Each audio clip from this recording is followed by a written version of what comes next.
सिखाया है। राम ने आपको हत्या करना सिखाया, राम ने आपको मॉब लिंचिंग करना सिखाया, राम ने आपको चोरी करना सिखाया। राम चोर थे क्या? राम ने कहाँ चोरी की है? जो 7 करोड़ की चोरी हुई है वो चोरी है जो पकड़ी गई है। और कितनी चोरी हुई है ये तो पता नहीं। जब पैसे बंटना शुरू होते हैं दान पेटी में जितना पैसा है तो कैमरा बंद करके बांटे जाते हैं वो पैसे। कैमरा बंद करके क्यों बांटे जाते हैं? साथियों नमस्कार, मेरा नाम आनंद है। आप देख रहे हैं महाखबर। राम मंदिर, राम, ये भाजपा के चुनावी मुद्दे होते हैं। भारतीय जनता पार्टी की चुनावी जो धुरी है वो राम के आसपास घूमती रहती है, खासतौर से उत्तर प्रदेश में। अब उसी राम मंदिर में पहले ज़मीन घोटाले का मामला आया, उसके बाद ट्रस्ट में एक भी ओबीसी या बहुजन कहें उनका नाम नहीं, जो चाहे वो विनय कटियार हो, उमा भारती हो, साध्वी रितंबरा हो जो निषाद समाज से आती हो, तमाम वो नाम जो लड़ाई लड़े थे। लेकिन वो जब ट्रस्ट बना तो ट्रस्ट में एक विशेष जाति के लोग उस ट्रस्ट में एकाधिकार जमाए बैठे हैं। अब उसी राम मंदिर में चोरी हो गई है और करोड़ों की चोरी हुई है। अब इस देश के लोगों की भावनाओं, आस्था का सम्मान ये लोग कर नहीं पा रहे हैं, चोरी कर रहे हैं। अब राम किसको श्राप देंगे, किसको बर्बाद कर देंगे, ये देखने वाली बात होगी, क्योंकि चोरी हुई इनके घर थे। और हम तो चाहते हैं कि राम जी आए, प्रकट हों, श्राप दें और जो चोरी किए हैं उनको बर्बाद कर दें। उनको आना चाहिए। क्या कहेंगे? देखिए, पहली बात तो मैं आपको ये बता दूं कि ये लोकतंत्र है, यहाँ पर राम किसी को श्राप नहीं दे पाएंगे, जनता तय करेगी। और उत्तर प्रदेश की जनता ने 2024 में तय किया कि अब राम के नाम पर राजनीति नहीं चलेगी। अयोध्या भारतीय जनता पार्टी बहुत बुरी तरह से हारी। अवधेश प्रसाद वहाँ से इंडिया गठबंधन के प्रत्याशी और समाजवादी पार्टी के प्रत्याशी वहाँ से जीत के लोकसभा पहुंचे। तो इसलिए चोरी हो रही है क्या? कि जब अब जिस बात आप जो चोरी की कर रहे हैं, हम एक लंबे अरसे से देख रहे हैं कि राम के नाम पे राजनीति हो रही है और राम के नाम पे पूरे प्रदेश में कितने अपराध हुए उसकी एक लंबी सूची है। चाहे आप बाबरी विध्वंस से जाइए, बाबरी विध्वंस का कारण राम है।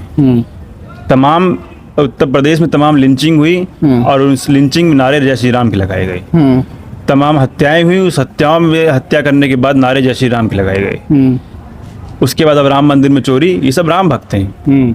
आप राम को अपना आदर्श मानते हैं और राम ने आपको ये सिखाया है। राम ने आपको हत्या करना सिखाया, राम ने आपको मॉब लिंचिंग करना सिखाया, राम ने आपको चोरी करना सिखाया। राम चोर थे क्या? राम ने कहाँ चोरी की है? राम ने किसकी हत्या की है? तो ये लोग फर्जी लोग हैं, झूठे लोग हैं, मक्कार लोग हैं। ये अपने आप को राम भक्त बताकर और जनता को बेवकूफ़ बनाने का प्रयास कर रहे हैं। अब जो 7 करोड़ की चोरी हुई है वो चोरी है जो पकड़ी गई है। और कितनी चोरी हुई है ये तो पता नहीं। अभी पकड़ी गई है। अभी मथुरा का भी खुलने लगा। मथुरा के एक संत ने कहा कि जब दान पेटी का बंदरबाट होता है तो कैमरे बंद कर दिए जाते हैं। जब पैसे बंटना शुरू होते हैं दान पेटी में जितना पैसा है तो कैमरा बंद करके बांटे जाते हैं वो पैसे। कैमरा बंद करके क्यों बांटे जाते हैं? ये हाल सिर्फ राम मंदिर का नहीं है। ये हाल चाहे आप राम मंदिर की चर्चा करें, चाहे मथुरा के जितने मंदिर हैं उनकी चर्चा करें, चाहे बनारस में जितने मंदिर उतनी चर्चा करें, चाहे शिरडी धाम की चर्चा करें, चाहे तिरुवनंतपुरम में जो तिरुपति बालाजी का मंदिर है उसकी चर्चा करें। इतना चढ़ावा तिरुपति बालाजी में आता है। ये सब जो है लोगों की आस्था के नाम पर ये पैसों की लूट है। कैसे हिसाब करेंगे आप? हजारों करोड़ का चढ़ावा आता है, एक साल के अंदर 4000 करोड़ से ज़्यादा का चढ़ावा राम मंदिर में आया। उसका आप क्या हिसाब दीजिएगा? कहाँ गया वो पैसा? कहाँ लगा पैसा? आपने किस काम में लगाया वो पैसा? कौन सा सामाजिक काम राम मंदिर के नाम पे, राम मंदिर के ट्रस्ट के नाम पे आप कर रहे हैं? या वो कहाँ जा रहा है? क्या वो भारतीय जनता पार्टी के पास जा रहा है चुनाव प्रचार के लिए? वो पैसा जा कहाँ रहा है? उसका हिसाब कैसे होगा? उसकी आरटीआई क्या होगी? क्या उसका ऑडिट कराने के लिए सरकार तैयार है कि नहीं है? बिना FIR के SIT गठन कर दिए। बिना FIR के SIT कैसे गठन हो गई?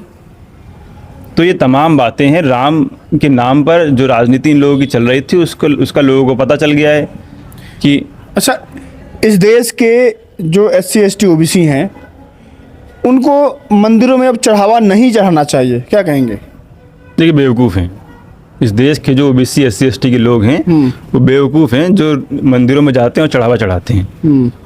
चढ़ाना ही नहीं चाहिए। जब आप का वहाँ पे कुछ है नहीं। राम आपकी सुन नहीं रहे, कृष्ण आपकी सुन नहीं रहे, महादेव आपकी सुन नहीं रहे हैं। आपको कमाना है और खाना है। अब ये एक भ्रम बनाया गया है, ये एक मायाजाल बनाया गया है ब्राह्मण समाज द्वारा कि आप आइए, चढ़ावा चढ़ाइए, भगवान की आप पर कृपा होगी। कैसी कृपा होगी भगवान की? मैं अगर कुछ मेहनत नहीं करूँगा तो भगवान की मेरे ऊपर क्या कृपा होगी?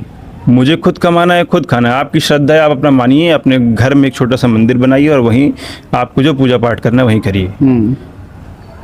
क्या अयोध्या वाले राम ही कृपा करेंगे? आपके घर में अगर किसी राम की, आपके घर में अगर राम की मूर्ति, आप मन से राम को मानते हैं, तो वो राम आपके ऊपर कृपा नहीं कर पाएंगे क्या? वो कृष्ण आपके ऊपर कृपा नहीं कर पाएंगे? मथुरा वाले कृष्ण ही आपके ऊपर कृपा करेंगे? उनमें ज़्यादा पावर है, इनमें कम पावर है। ये कैसा लॉजिक है ये? आप मानते हैं, आपको किसी एजेंट की जरूरत नहीं है। अगर आप भगवान मानते हैं, आप आंख बंद करिए, आपको भगवान दिखाई देंगे। जरूरी नहीं है कि आप किसी पंडित के पास जाएंगे, वो पंडित ही, आप ब्राह्मण ही आपको बताएगा कि आपके भगवान के दर्शन कैसे होंगे। अगर आप वाकई में आपके अंदर श्रद्धा है, तो आपको मथुरा, वृंदावन, अयोध्या, बनारस, काशी जाने की आवश्यकता है ही नहीं। आप अपने घर में एक छोटा सा मंदिर बनाइए, वहीं पूजा पाठ जो आपको करनी करिए। कहीं चढ़ावा चढ़ाने की जरूरत नहीं है। 5 मिनट आप भगवान को दीजिए, बाकी अपना काम आप समय अपने काम पर लगाइए। वो काम नहीं करेंगे तो सब पूजा पाठ व्यर्थ है। तो ये 27 में भाजपा के राम नहीं चलेंगे? राम 24 में नहीं चले। 2000 आप बताइए ना, राम 24 में चले? इन्होंने आनन फानन में, मंदिर तैयार नहीं हुआ था, आनन फानन में इन्होंने जनवरी में उसका उद्घाटन कर दिया, शिलान्यास किया, उसका जो है प्राण प्रतिष्ठा सब कर डाला कि चुनाव में उसका लाभ होगा। लाभ हुआ? उत्तर प्रदेश में ये लोग बुरी तरह हारे। उत्तर प्रदेश में हारे तो हारे, अयोध्या भी हार गए। जनता समझ गई है। जनता समझ गई है कि राम के नाम पे, गाय के नाम पे आप चलिए, आप मेरे साथ चलिए, आपको हम दिखाते हैं कैसे गाय रोडों पर टहल रही हैं, कूड़ा खा रही हैं, कचरा खा रही हैं। ये सिर्फ उत्तर प्रदेश की बात नहीं है, ये जहाँ पूरे ये जो केंद्र है गाय की राजनीति का, उत्तर भारत। आप उत्तर भारत के किसी प्रदेश में जाइए, आपको गाय, कचरा, कूड़ा और लवारिस की तरह ऐसी पड़ी दिखाई देंगी। मर जातियों को उठाने वाला नहीं मिलता।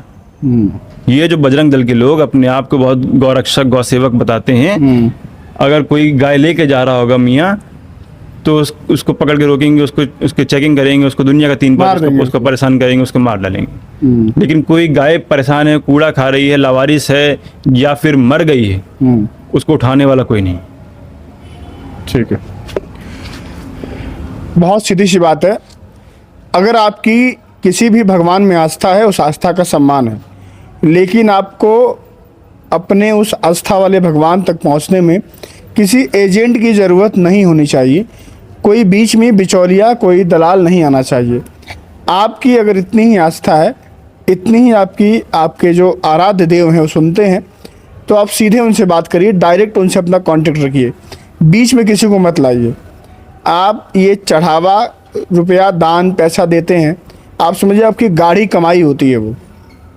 उसके बाद उसका कैसे बंदरबाट हो रहा है, आप देख सकते हैं कि तमाम जो चीज़ें आ रही, खबरें आ रही हैं, वो आपकी ही भावनाओं को ठेस पहुंचा रही होंगी। आपके भगवान रुष्ट हो जाएंगे, आपको वो श्राप दे देंगे। अपना ध्यान रखिए।